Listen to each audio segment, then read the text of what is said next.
Kalau saudara boleh memperhatikan gambar yang ada di depan, ya di slide itu, ini berbicara tentang keturunan. Kalau orang Batak Toba atau kita juga yang menyebutkan apakah Karos, yang lainnya selalu itu punya silsilah. Ya, silsilah itu tidak akan pernah bisa hilang ketika orang tua kita mengajarkannya kepada kita.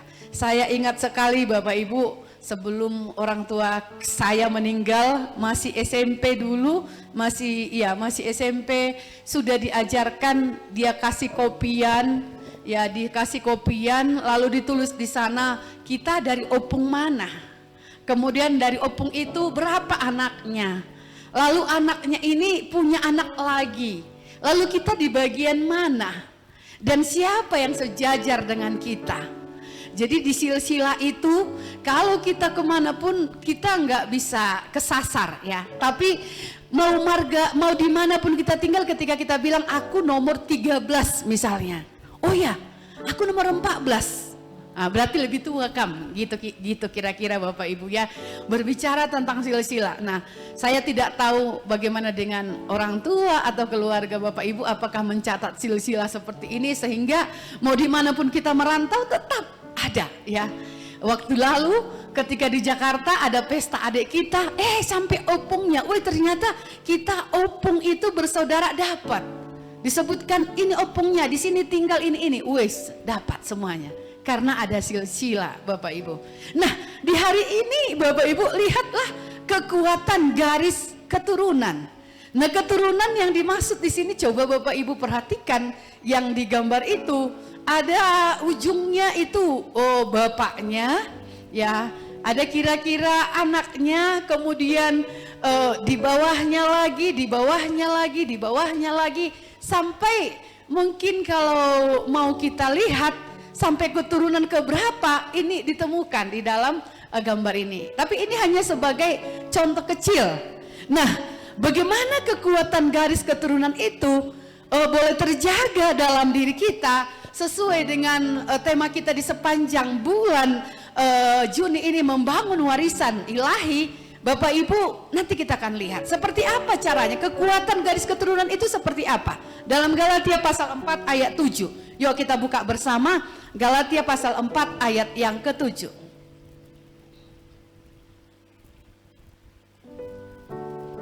Kalau saudara buka Alkitab, boleh dibuka Alkitabnya, tapi kalau tidak pun coba lihat yang di depan saja Ibu Bapak. Galatia pasal 4 ayat yang ke-7, bersama-sama kita membaca 3, 2, ya. Jadi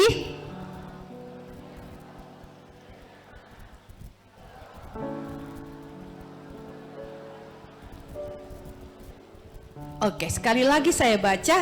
Jadi kamu bukan lagi hamba, melainkan anak. Jikalau kamu anak, maka kamu juga adalah ahli-ahli waris oleh Allah. Nah, Ibu Bapak, dari perkataan atau bunyi dari kalimat yang kita baca tadi, yaitu membicarakan bahwa sekarang kita ini bukan lagi hamba. Setiap kita bukan lagi hamba, tapi setiap kita ini Bapak Ibu adalah anak. Bukan lagi budak, bukan lagi hamba, tapi anak.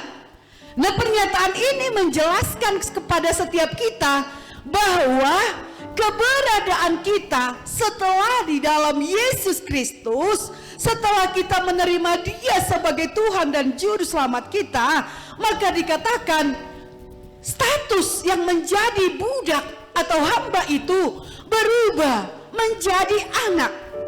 Kalau hamba atau budak dalam satu rumah, dia tidak bebas melakukan banyak hal. Dia akan jaga sikapnya untuk mengambil sesuatu, mengambil tindakan, atau ingin makan sesuatu. Kalau dia adalah hamba atau budak, dia tidak bisa bebas untuk mendapatkan makanan-makanan yang tinggal ketika dia di dalam rumah. Karena apa? Ada batas. Ada batas yang tercermin atau yang terlibat di dalamnya, karena kita tidak bebas melakukan apapun di sana. Bayangkan ketika Bapak Ibu pergi kepada satu rumah, ketika kita pergi satu rumah itu, katakanlah keluarga kita masih. Tapi lihatlah Bapak Ibu, ketika kita ada di rumah itu, adakah kita bebas untuk masuk ke kamarnya? Adakah kita bebas untuk memakan makanannya? Apalagi kalau makanan itu sudah disisihkan, sudah dipisahkan, apakah kita bebas untuk mengambilnya? Tidak mungkin. Tetapi kalau anak, walau sudah dipisahkan, walau sudah diasingkan, misalnya contoh kecilnya makanan, maka kita tidak akan takut untuk mengambilnya. Karena apa? Kita adalah anak di dalam rumah itu. Seandainya kita makan pun makanan yang disembunyikan oleh orang tua kita misalnya, maka orang tua kita tidak akan marah atau tidak sampai memukul kita karena makanan yang kita ambil tersebut. Tidak. Tapi kita merasa bahwa makanan yang ada itu adalah punya kita, adalah bagian dari diri kita. Karena apa? Kita anak di dalam rumah itu. Nah, jadi Bapak Ibu sudah terkasih, dikatakan tadi, sekarang kita bukan lagi hamba, tapi kita adalah anak-anak Allah yang layak untuk menerima warisan-warisan yang indah, yang baik dari Tuhan. Kalau waktu di minggu pertama Bapak Ibu dikatakan warisan itu, yang pertama itu bukan berbicara tentang harta dan lain sebagainya, tetapi warisan itu berbicara tentang bagaimana kita bisa memanggil Bapa kita itu Aba, ya Bapa. Ada hubungan yang dekat yang kita bangun ketika kita ada menjadi status anak di dalamnya. Nah, jadi saudara terkasih, dikatakan proses, bagaimana proses tahapan yang dilakukan Allah dalam menjadikan kita sebagai anak dan ahli warisnya. Bapak Ibu disampaikan secara terang benderang pada bagian sebelumnya. Dengan cara apa? Pada ayat yang Galatia pasal 4, ya saya baca untuk kita Bapak Ibu. Galatia pasal 4, supaya kita tahu seperti apa proses kalau kita sekarang bukan lagi budak, bukan lagi hamba Bapak Ibu, tapi kita adalah anak Allah. Ya, bagaimana prosesnya, bagaimana terjadinya dalam Galatia pasal 4 ayat 4, saya baca untuk kita Bapak Ibu, boleh perhatikan. Ya, dalam Galatia pasal 4 ayat yang keempat sampai 5 dan 6 ya. Demikian Bapak Ibu, tetapi setelah genap waktunya, maka Allah mengutus anaknya yang lahir dari seorang perempuan dan takluk kepada hukum Taurat. Ia diutus untuk menebus mereka yang takluk kepada hukum Taurat, supaya kita diterima menjadi anak. Dan karena kamu adalah anak, maka Allah telah menyuruh roh anaknya ke dalam hati kita yang berseru, ya Aba, ya Bapa. Nah, jadi Bapak Ibu, proses kita beralih dari hamba kepada anak lewat apa? Lewat ketika Allah kita mengutus anaknya datang ke muka bumi. Kemudian dia memberikan roh anaknya itu di dalam hati kita, yaitu Roh Kudus. Dan setelah Roh Kudusnya ada atas setiap kita, maka dikatakan secara otomatis DNA-nya Allah itu ada atas kita. Ya, atau gennya Allah itu ada atas kita, sehingga kita bukan lagi orang asing, tetapi dikatakan kita adalah ahli waris.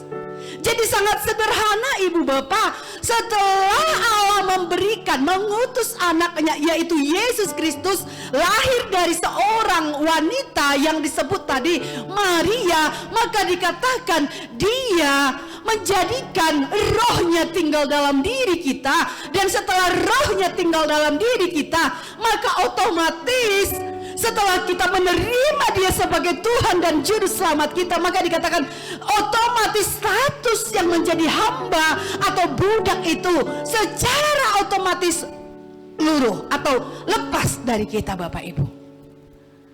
Tapi yang ada sekarang apa? Kita memiliki gen atau DNA-nya Tuhan dalam setiap kehidupan kita. Bagaimana bisa terjadi? Allah yang melakukannya atas setiap kita.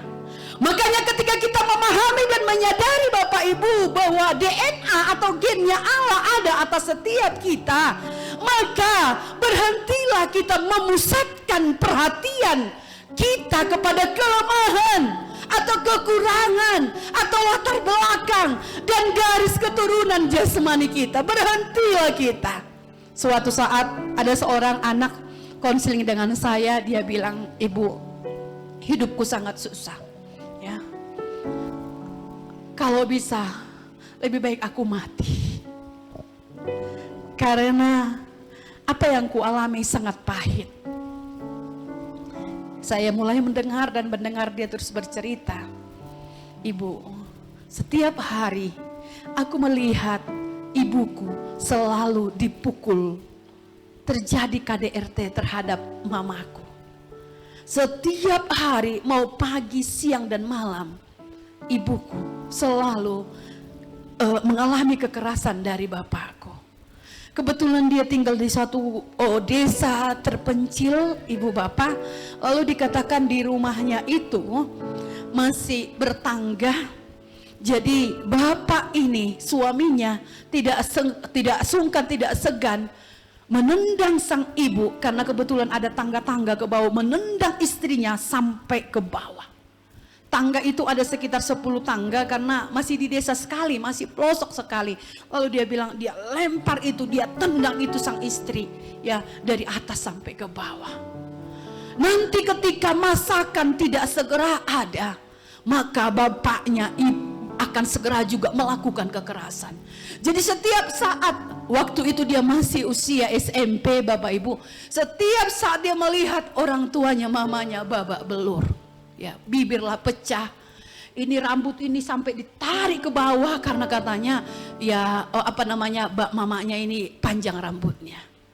Tahukah Bapak Ibu, dia bilang, nggak mungkin, sampai kapanpun aku nggak bisa memaafkan bapakku. Sampai kapanpun aku nggak bisa memaafkan bapakku. Terlalu sakit apa yang dia lakukan. Dan nanti kalau dia mulai membela ibunya beserta dengan saudaranya, maka mereka juga akan kena. Ya, akan kena tendangan itu, dan dia tidak sungkan, ya, dari atas rumah itu ke bawah dia nggak sungkan. Lalu dia berkata, apa yang harus aku lakukan? Kemudian dia bilang begini di hatinya, aku akan menyelamatkan ibuku. Tamat SMP, aku akan keluar dari kampungku ini, aku akan membahagiakan ibuku, aku akan membahagiakan mamaku, katanya. Lalu Bapak Ibu, selidik punya selidik, ternyata kenapa kelakuan bapaknya seperti itu? Di tempat itu mereka sangat jauh terpisah dari orang-orang lain. Jadi kalau mamanya ini dikasih kekerasan, orang-orang lain nggak dengar, ya, karena mereka terpencil di kampung itu. Lalu dia bilang, ternyata diselidiki, sang bapak memiliki pegangan, ya, ada jimat-jimat, ada guna-guna, ada ada warisan yang diberikan oleh orang tuanya kepada sang bapak, sehingga ilmunya itu panas terus, ya, dan akhirnya dilampiaskannya kepada ibunya. Dan kalau ini tidak lakukan, ilmunya nggak kuat. Itu yang terjadi. Lalu saya bilang kepada sang anak tersebut, nakku, aku tahu bebanmu. Kami berdoa lama, ya, dan sampai akhirnya dia harus bekerja di luar. Lalu setelah dia bekerja di luar, Bapak Ibu, dia juga mengalami hal sepertinya seolah-olah hal yang sama itu terjadi dalam dirinya. Lalu setelah saya jelaskan, sekarang kamu harus percaya bahwa engkau adalah anak Allah. Bagaimana caranya? Bahwa kamu bebas dari kutuk itu gampang. Ketika engkau menerima Yesus sebagai Tuhan dan Juru Selamat, maka sekarang yang ada dalam dirimu bukan lagi magic, bukan lagi ilmu-ilmu guna, tapi yang ada adalah Roh Allah. Nah, ketika Roh Allah ada dalam dirimu, maka engkau akan kuat dan mampu melawan tipu muslihat si iblis tersebut, saya sampaikan. Lalu akhirnya kami doa pelepasan Bapak Ibu, dan setelah itu dia merasa mulai aman, dan dia mulai membawa ibunya. Ya, sekarang dia tidak lagi marah kepada bapaknya, tapi yang ada adalah kasihan. Rasa kasihan yang sangat mendalam, karena ternyata apa yang dilakukannya itu bukan dari dirinya sendiri, tapi karena ada roh yang lain yang mengikat hidupnya. Bapak Ibu Saudara terkasih, kalau kita tidak tinggal di dalam Yesus, kalau kita tidak tinggal di dalam Kristus, maka yang ada dalam diri kita adalah amarah, kebencian, dendam, bahkan kejahatan itu yang akan ada dalam diri kita. Yang ada adalah rasa dendam, yang ada adalah tidak bisa mengampuni, yang ada adalah rasa ingin membalas dendam kepada orang-orang di sekitar kita. Tapi bagaimana ini bisa berubah, Bapak Ibu, ketika kita menerima Dia sebagai Tuhan dan Juru Selamat kita? Makanya kalau saudara melihat, mungkin ada keluarga, ada suami, ada istri, ada anak yang sedang tertekan, terkurung, terjerat dalam jeruji besi dari ikatan si iblis. Yang kita lakukan bukan memusuhinya, tapi yang kita lakukan adalah mencoba mengambil sikap, mendekati Dia, melepaskan dan berdoa kepada Tuhan, menghubungkan dia kepada Kristus, sehingga dia yang tadinya terikat akan dibebaskan oleh darah Yesus. Karena apa? DNA-nya Allah ada atas kita. Makanya ibu bapak saudara terkasih, ketika kita memiliki gen atau DNA-nya Allah, keturunan, garis keturunan Allah ada atas setiap kita, maka dikatakan kita akan mengabaikan setiap kelemahan dan kekurangan kita. Kita akan melihat bahwa kita adalah pribadi yang unggul. Kita akan melihat bahwa roh Tuhan ada atas setiap kita. Kita akan melihat bahwa kita bukan orang yang terikat, bukan orang yang terkurung, bukan orang yang mengalami tekanan, tidak bisa bangkit, tidak. Tetapi ketika kita membuka hati kita untuk Tuhan, kita adalah orang yang merdeka. Makanya berhentilah berkata, aku gak bisa bangkit, aku gak bisa melihat Dia, aku gak bisa melihat kekurangan-kekurangan dan kelemahannya Dia. Berhenti Bapak Ibu. Tapi yang kita lakukan adalah berjalan sesuai dengan apa yang Dia tuntun dalam diri kita. Karena kita adalah memiliki warisan atau memiliki DNA-nya Allah atas setiap hidup kita. Coba buka dalam Mazmur 139 Ibu Bapak.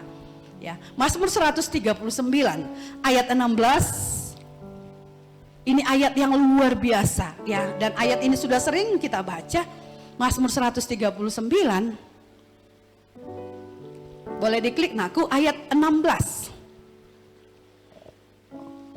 Iya. Nanti buka lagi di ayat 13 sampai 15 Naku ya. Lihat Bapak Ibu, perhatikan. Saya berharap ketika kita mendengar firman Tuhan ini, kita menjadi orang yang merdeka. Bukan orang yang lemah, bukan orang yang tidak bisa bangkit, tapi kita adalah orang yang bisa maju karena roh Tuhan ada dalam diri kita. Lihat, matamu melihat selagi aku bakal anak. Ya. Pemazmur berkata, matamu melihat selagi aku bakal anak. Dan dalam kitabmu semuanya tertulis hari-hari yang akan dibentuk sebelum ada satupun daripadanya. Amazing, saudara terkasih. Dikatakan matamu melihat selagi aku bakal anak. Masih mau bakal anak, Tuhan sudah melihat kita. Waktu-waktu lalu saya sudah sampaikan kepada kita betapa hebat dan luar biasanya roh Tuhan ada pada kita, DNA-nya Allah ada pada kita. Ribuan sel telur, jutaan, mohon maaf, sperma, tapi dikatakan yang bisa terjadi, yang bisa menang hanyalah diri kita. Yang lainnya itu pada berguguran, tumbang. Tapi kita menjadi orang yang lebih dari pemenang. Dari sejak kita bakal anak, Dia sudah melihat kita. Dalam kitabnya semua sudah tertulis. Makanya kalau kita melihat ada sesungguhnya apa yang akan terjadi di dalam diri kita, di dalam hidup kita selama kita masih hidup, sesungguhnya sudah ada dalam programnya Allah. Mau apa kita, mau seperti apa kita, sesungguhnya sudah ada dalam programnya Allah, dalam rancangan Allah. Jadi ketika kita sakit, ketika kita misalnya lemah, ketika kita akan menghadapi tantangan yang hebat, ketika kita berkemenangan, sesungguhnya itu sudah ada dalam rancangan dan programnya Allah. Karena apa? Akan dibentuk bahkan sebelum ada satupun daripadanya. Artinya Dia sudah merancang yang terhebat dalam diri kita. Boleh diklik lagi ayat 13 Naku. Lihat, Sebab engkaulah yang membentuk buah pinggangku, menenun aku dalam kandungan ibuku. Terus, aku bersyukur kepadamu oleh karena kejadianku dahsyat dan ajaib. Ajaib apa yang kau buat, dan jiwaku benar-benar menyadarinya. Ayat 15. Tulang-tulangku tidak terlindung bagimu ketika aku dijadikan di tempat yang tersembunyi, dan aku direkam di bagian-bagian bumi yang paling bawah. Jadi ibu saudara terkasih, dari sejak semula kita ini adalah orang yang hebat, luar biasa. Berikan tepuk tangan bagi Allah kita. Boleh senggol kiri kanan bilang begini, kamu luar biasa Tuhan ciptakan. Lalu bilang lagi, DNA-nya Allah ada padamu. Iya. Kita bukan orang yang lemah, tapi kita adalah orang yang lebih dari pemenang. Tepuk tangan bagi Allah kita. Jadi ketika Allah memberikan DNA-nya pada kita, kita adalah menjadi pribadi yang unggul. Ya, semalam ketika habis doa puasa, entah kenapa Bapak Ibu tiba-tiba saya meriang, menggigil ya, sampai pokoknya kedinginan sekali lah. Lalu untungnya persiapan saya sudah dari semalam ya, dari hari Jumat saya sudah siapkan, sudah selesai. Lalu akhirnya karena melihat kondisi itu, lalu saya langsung tidur pakai jaket, pakai topi ya, lalu pakai selimut 2, lalu pakai kaos kaki. Saya berpikir, ini nggak boleh. Tapi tahukah Bapak Ibu, ketika saya sedang lemah tadi, dalam hati saya, tidak, Roh Tuhan ada padaku yang memberikan kekuatan atas hidupku. Aku bukan orang yang lemah, tapi aku adalah orang yang lebih dari pemenang. Saya perkatakan terus dalam hatiku. Tahukah Bapak Ibu, sampai mimpinya ngaur-ngaur kemana-mana, adalah saya ke Australia, adalah saya kemana-mana. Ini karena udah gak stabil kayaknya, panasnya tadi ya. Pikirannya tiba-tiba saya bangkit, udah terlambat ibadah gitu-gitu. Jadi gak konsentrasi. Tapi jam 4 saya bangun, saya bilang tidak, Roh Tuhan ada padaku. Roh Allah yang memberikan kekuatan dan kemenangan dalam diriku. Aku bukan orang yang lemah, aku bukan orang yang gagal, tapi aku orang yang dipakai dan diurapi oleh Tuhan. Itu yang ada dalam hatiku. Makanya hari ini saya bisa berdiri di hadapan saudara. Berikan tepuk tangan pada Allah kita. Saya mau katakan kepada para bapak-bapak, ibu-ibu, saudara bukan orang yang kalah. Saudara bukan orang yang lemah, tapi saudara adalah pejuang. Kenapa? Karena DNA Allah ada atas saudara. Roh Allah ada atas saudara. Perhatikanlah Bapak Ibu apa yang dialami oleh Yesus. Mulai dia lahir. Kalau mau jujur, mau dibilang tenang-tenangnya, kayaknya Yesus gak ada tenang-tenangnya lah Bapak Ibu ya. Lahir, tiba-tiba disuruh pindah, disuruh pergi karena apa? Nanti akan mau dibinasakan, mau dibunuh. Karena ada lahir seorang raja. Nah setelah udah seperti itu, pergi lagi. Di bait Allah ketika dia udah mulai besar, dia dimarahin orang-orang. Lalu ketika dia sudah ada di bait Allah juga, sekarang ketika dia memberitakan Injil, apa kata orang kepada Yesus? Ngapain mendengarkan? Dia kan hanya anak tukang kayu, anak Yusuf. Tukang kayu itu apa? Dia bukan nabi, dia bukan utusan Allah. DNA Allah gak ada sama dia. Orang mulai mengejek. Lalu ketika dia pergi dari satu kota ke kota lain, rajaman, bahkan fitnahan yang selalu ada yang dialami oleh Yesus. Bahkan sampai akhirnya yang tidak bersalah, tidak mengalami kesalahan, tidak ditemukan dosa sedikit pun padanya. Tapi apakah yang Yesus lakukan? Dia menerima semuanya dengan tangan terbuka. Memang dia berkata kepada bapaknya, "Bapak, kalau boleh lalukanlah cawan ini daripada aku. Kalau boleh lalukanlah cawan ini daripada aku." Manusianya Yesus ketika dia ada di muka bumi ini muncul. Tapi tahukah Bapak Ibu sudah terkasih, panggilan Allah dalam diri Yesus sebagai penebus umat manusia tidak boleh gagal. Akhirnya yang tidak bersalah, dia harus rela mati di kayu salib. Tapi apakah akhir dari segalanya? Tidak. Ketika ketika dia sudah mati di kayu salib dikuburkan, apakah dia terkubur selamanya di dalam kubur itu? Tidak. Dia bangkit pada hari ketiga. Lalu dikatakan dikalahkannya maut. Dia menjadi orang yang lebih dari pemenang. Dan dia berhasil menebus semua umat dosa manusia. Hal yang samalah itu pada setiap kita, Bapak Ibu. Kalau kita menyadari DNA Allah ada atas setiap kita, kita bukan orang yang kalah. Mulai disepelekan orang, mulai dikucilkan orang, mulai dikatakan yang tidak. Ketika saudara berkata, tidak, roh Tuhan ada padaku, saudara akan abaikan ini semua kata-kata negatif dari orang-orang tersebut. Yang ada apa? Pemujaan kepada Tuhan Allah, itu yang ada atas setiap kita. Nah, jadi garis darah, ya saudara terkasih, garis darah rohani atau keturunan, garis keturunan tadi, coba kita perhatikan bagaimana garis darah rohani dengan garis darah jasmani. Seperti apa kita melihatnya ini, Bapak Ibu?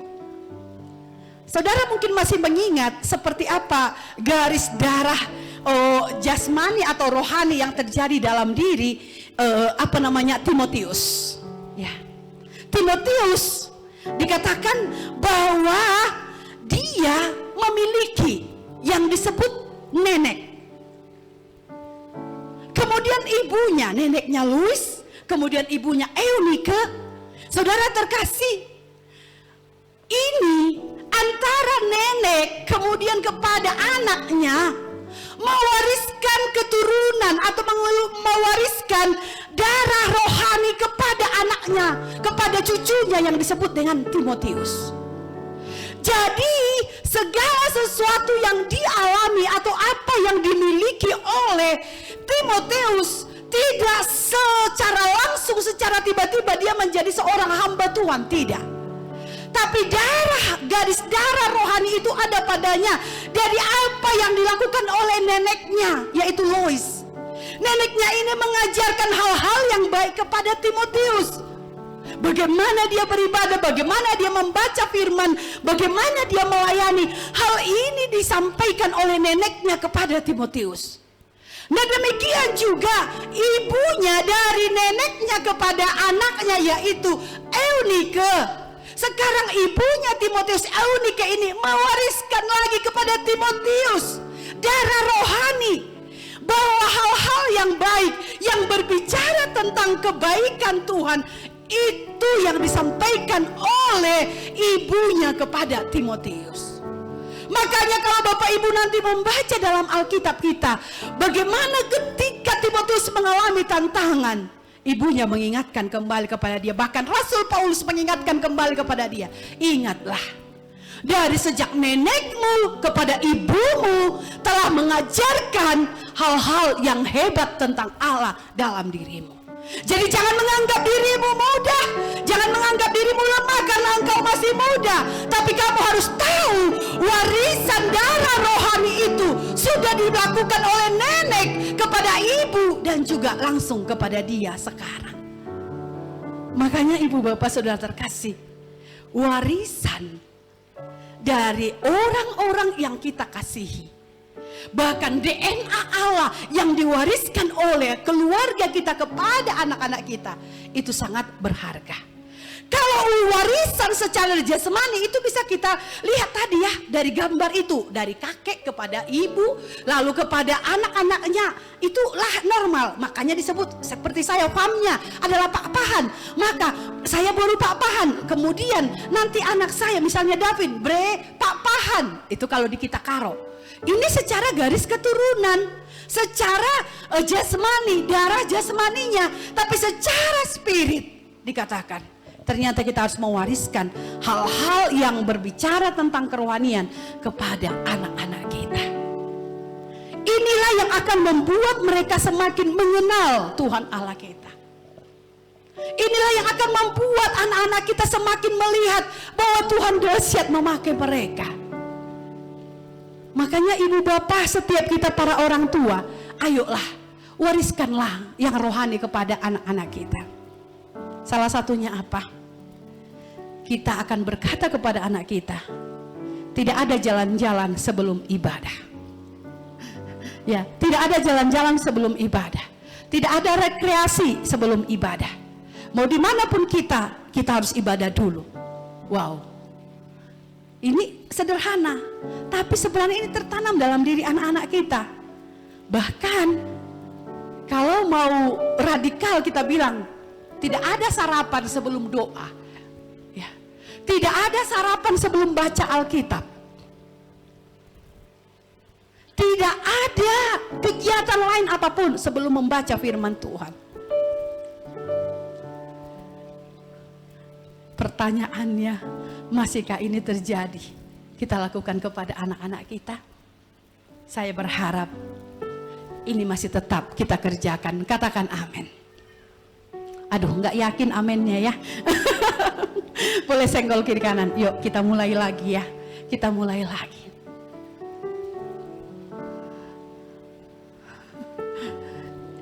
Kita mulai lagi. Warisan yang baik kita sampaikan kepada anak-anak kita. Karena hal-hal yang baik itu bisa kita bagikan kepada keturunan kita. Dalam slide ini seorang penelitian militer Amerika Serikat dikatakan pada tahun 1993.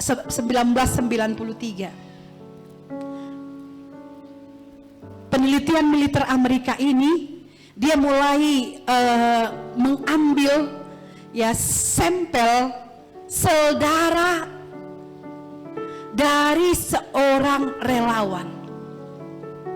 Dia ambil sel darah putihnya, ya, peneliti sari dari sebagian sel-sel darah putih seorang relawan, kemudian dikatakan ditempatkannya di salah satu tabung uji. Ya. Kalau orang-orang Amerika kan suka kali meneliti ya, dan negara lain juga ada yang begitu. Tahukah Bapak Ibu Saudara terkasih, ketika dia mengambil sari dari sebagian sel-sel darah putih relawan, kemudian dia ambil, dimasukkannya kepada tabung uji, para peneliti ya menaruh alat pengukur tersebut di alat detektor. Ya, di alat detektor dikatakan untuk mengukur tanggapan emosional orang yang sedang diteliti tersebut.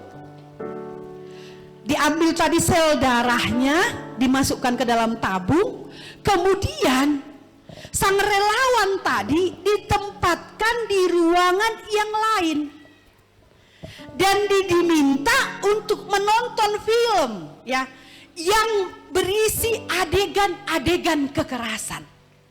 Itu yang dilakukan oleh militer Amerika ini tahun 1993 tersebut.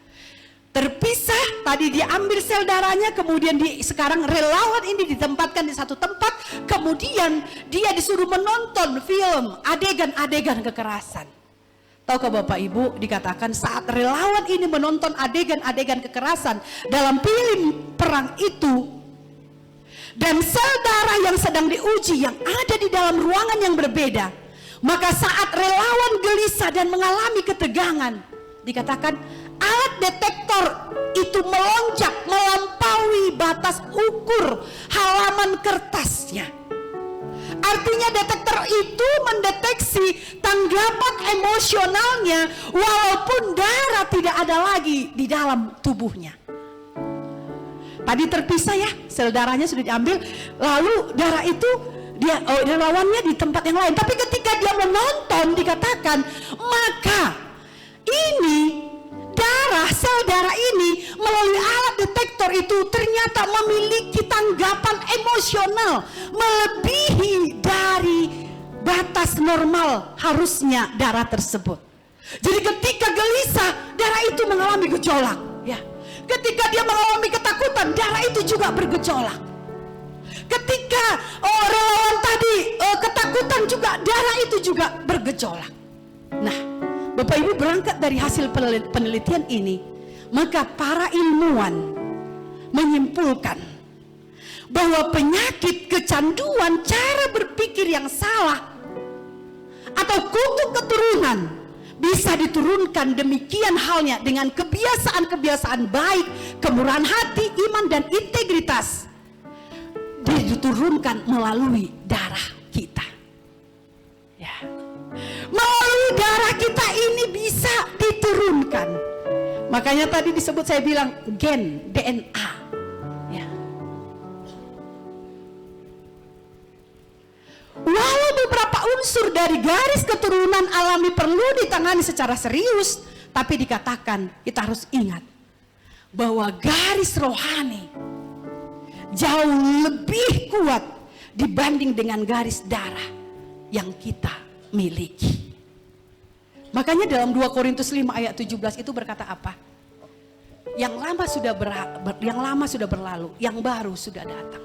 Sekarang kita ciptaan baru. Kenapa bisa ini terjadi? Karena ada sesuatu darah rohani yang diberikan kepada kita. Sedangkan sel darah putih saja tadi bisa mengalami gejolak, mengalami kenaikan, mengalami penurunan. Karena darah relawan tadi padahal tidak bersama dengan dia. Apalagi kita, Bapak Ibu.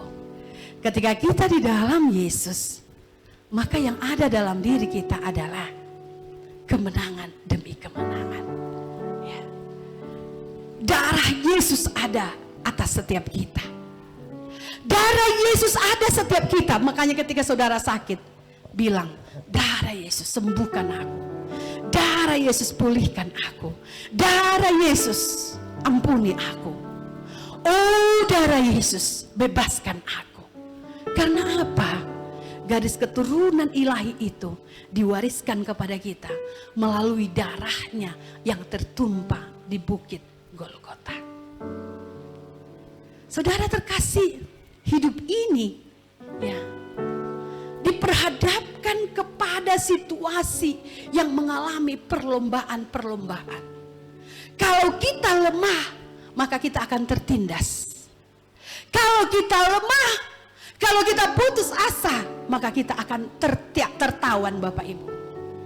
Tetapi ketika kita menyadari ada roh Tuhan dalam diri setiap kita, kita menyadari ada garis keturunan atau darah Yesus itu ada dalam diri kita, maka kita akan menjadi orang yang lebih dari para pemenang. Marilah kita mewariskan hal yang baik untuk keturunan kita, Bapak Ibu Saudara terkasih. Mari kita wariskan hal-hal yang ajaib untuk anak-anak kita. Setiap generasi saling berhubungan satu dengan yang lain. Tidak seorang pun dari antara kita yang hidup atau mati hanya bagi diri kita sendiri. Tidak. Tetapi dalam semua yang kita lakukan, maka kita harus mewariskan hal-hal yang baik kepada keturunan-keturunan kita. Tadi saya sebutkan di awal Timotius, dikatakan bahwa melihat seseorang, dia adalah orang yang berhasil, ya. Dia berhasil melawan, menaklukkan kelemahannya. Karena apa? Karena dia menyadari ada warisan rohani yang diberikan oleh keluarganya kepada dia. Jadi dia bukan orang yang pulang dari pertempuran, bukan orang yang gagal dalam pelayanan. Tapi Timotius adalah orang yang kuat dan berhasil mengalahkan banyak hal. Coba saudara perhatikan ketika Raja Daud, Bapak Ibu. Ketika Raja Daud memberikan warisan, sebenarnya dia sangat rindu bahwa yang membangun bait Allah itu adalah dia. Ya, dia yang akan membangun bait Allah. Tetapi ternyata hal ini tidak terjadi kepada dia. Karena apa? Terlalu banyak pertumpahan darah yang dilakukannya ketika dia melakukan peperangan. Jadi Tuhan tidak mau orang yang membangun bait Allah itu ya dikatakan seperti Raja Daud yang selalu berperang tadi. Tidak. Tapi bagaimana warisan itu diteruskan kepada anaknya Raja Daud? Dikatakan dia mendukung anaknya Raja Salomo untuk melakukan pembangunan bait Allah tersebut. Bukan dia, tapi anaknya. Diwariskannya kembali kepada anaknya. Sehingga apa yang telah dijanjikan oleh Allah, pembangunan bait Allah, tempat Allah dipuji, tempat Allah disembah, tidak gagal. Tapi dilakukan kepada siapa? Kepada anaknya.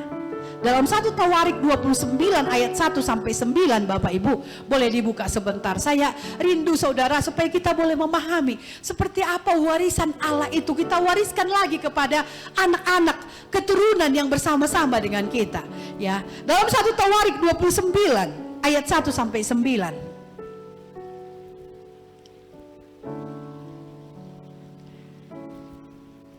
Coba Bapak Ibu ikuti ya. Berkatalah Raja Daud kepada segenap jemaah itu, Salomo anakku yang satu-satunya dipilih Allah adalah masih muda dan kurang berpengalaman, sedang pekerjaan ini besar, sebab bukanlah untuk manusia bait itu, melainkan untuk Tuhan Allah.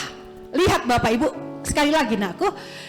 Berkatalah Raja Daud kepada segenap jemaah itu, Salomo anakku yang satu-satunya dipilih Allah adalah masih muda dan kurang berpengalaman, sedang pekerjaan ini besar, sebab bukanlah untuk manusia bait itu, melainkan untuk Tuhan. Next. Lalu apa yang dilakukan oleh bapaknya Raja Daud? Lalu dia berkata, dengan segenap kemampuan aku telah mengadakan persediaan untuk rumah Allahku, yakni emas untuk barang-barang emas, perak untuk barang-barang perak, tembaga untuk barang-barang tembaga, besi untuk barang-barang besi, dan lain sebagainya. Tetap aja di situ dulu nakku ya. Lihat Bapak Ibu, memang warisan untuk membangun bait Allah tidak diberikan oleh Allah kepada Raja Daud. Sekali lagi karena banyak penumpahan darah yang dilakukan oleh Raja Daud. Tetapi diberikannya kepada siapa tadi? Anaknya Raja Salomo yang masih muda, yang belum memiliki pengalaman. Tetapi apa yang dilakukan oleh Raja Daud? Dia tidak secara otomatis membiarkan anaknya melakukan pembangunan itu, tapi warisan dia berikan. Apa yang dia berikan? Dia bilang tadi apa? Dia mempersiapkan emas untuk barang-barang emas, tembaga untuk barang-barang tembaga, perak untuk barang-barang perak, kayu untuk barang-barang kayu, batu permata untuk barang-barang batu permata. Artinya Bapak Ibu Saudara terkasih, walau bukan Daud yang membangun, tapi dia persiapkan langkah-langkah untuk membangun bait Allah itu kepada anaknya. Warisan dia berikan kepada anaknya, sehingga apa yang menjadi kerinduan Allah atas rumahnya, atas bait Allah, terjadi lewat anaknya Raja Salomo. Bapak Ibu Saudara terkasih, saya mau sampaikan kepada setiap kita, mari, mungkin kita bisa belum melihat hal-hal yang ajaib itu terjadi atas diri kita sekarang, ya. Tetapi marilah kita persiapkan anak-anak kita, garis keturunan yang berhubungan darah secara rohani kepada orang-orang di sekitar kita. Janganlah menjadi cemburu atau iri hati karena melihat orang-orang yang di sekeliling kita Tuhan pakai, Tuhan urapi, atau anak kita mengalami hal-hal yang ajaib dalam dirinya. Jangan. Tapi kita harus memiliki seperti sikap yang dimiliki oleh Raja Daud, malah didukungnya, dipersiapkannya. Aku tahu pengalamanmu belum ada nakku, tapi ini emas, ini kayu, ini batu permata, ini perak. Kemana ini diarahkan, lakukanlah seperti yang Tuhan arahkan kepadamu. Bapak Ibu Saudara terkasih, saya mau sampaikan kepada kita, wariskan warisan yang baik kepada keturunan kita. Ya. Jangan wariskan dendam, jangan wariskan amarah. Jangan pernah bapak atau ibu menanamkan kepada anaknya berkata, mulai hari ini sampai kapanpun jangan pernah berhubungan dengan Bapak Udandu ya. Jangan pernah berhubungan dengan Pak Tengahdu. Mereka nogoh kerinaman bahanta. Jangan. Tapi apa yang kita wariskan? Sifat pemurah, sifat pemaaf, sifat kasih, sifat pejuang, sifat yang mampu mengalahkan musuh-musuh rohani kita, mengalahkan setiap musuh-musuh kekuatan yang dibangun oleh si iblis atas diri kita yang ingin mengkacau balaukan kita. Itu yang kita ajarkan kepada diri kita, mampu kita harus menang atas setiap tipu muslihat si iblis itu. Harus itu yang kita tanamkan. Jangan wariskan yang lain, tapi hal-hal yang positif, hal-hal yang berhubungan dengan kerajaan Allah, itulah yang kita wariskan kepada anak-anak kita. Sehingga garis keturunan kita tadi kuat di dalam Yesus Kristus. Keturunan kita menjadi keturunan-keturunan ilahi yang menyenangkan hati Tuhan. Tahukah Bapak Ibu, kadang-kadang ketika kita sudah memproteksi atau menjaga anak-anak kita, seringkali kita masih kecolongan. Dia masih pernah gagal, dia masih pernah kalah, dia masih pernah putus asa. Dia bahkan tidak menemukan jati dirinya, bisa. Apalagi kalau kita tidak memberikan warisan yang baik kepada dia. Yang kita sampaikan, yang kita wariskan, bahkan yang kita berikan kepada dia, dia lihatnya selalu kita orang tua berantem. Dilihatnya kita selalu orang yang berkata putus asa. Dilihatnya kita sebagai orang tua yang selalu mengkerdilkan Tuhan dalam diri kita. Kita mulai berkata, udahlah, gak bisa lagi kita maju nakku. Engkau meyah batas-batas endah saja. Tidak. Hari ini saya mau sampaikan dalam Mazmur pasal 139 tadi, Allah dari sejak semula sudah membangun kita hebat luar biasa. Hal itu juga yang akan terjadi dalam diri kita. Kita bukan orang yang kalah, bukan orang yang di bawah rata-rata. Tapi setiap kita Bapak Ibu adalah orang yang lebih dari pemenang. Wariskan hal yang baik bagi anak-anak kita.